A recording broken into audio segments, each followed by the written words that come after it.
Le sommet extraordinaire de l'Union africaine sur la situation humanitaire, le terrorisme, les changements anticonstitutionnels au sein des gouvernements d'Afrique a été une occasion pour les dirigeants de chercher des solutions aux conflits armés, aux implantations de déplacés et à l'insécurité politique et alimentaire, entre autres problèmes qui plombent l'élan du continent. Le président équato-guinéen, l'hôte des travaux, se veut ferme sur l'attitude à adopter pour en sortir.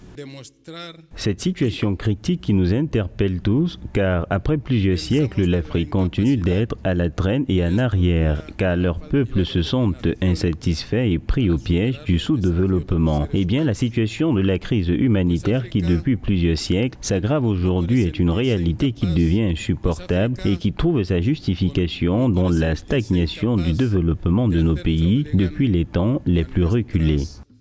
Agenda 2063 de l'Union africaine, mise en œuvre de la zone de libre-échange continentale africaine, le continent multiplie des instruments et compte désormais définir elle-même les contours de son devenir. Un projet qui ne peut se passer d'une solidarité à laquelle appelle le président Teodoro Obiang-Nguema.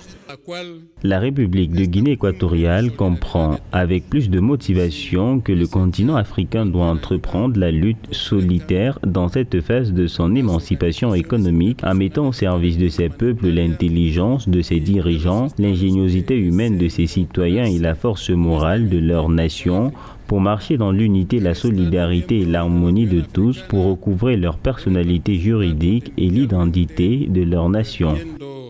Pour joindre la parole aux actes, la Guinée équatoriale a contribué à des programmes d'aide aux pays africains comme celui offert à la FAO à hauteur de 30 millions de dollars. Le pays d'Afrique centrale annonce un soutien de 2 millions pour l'action humanitaire au Mozambique.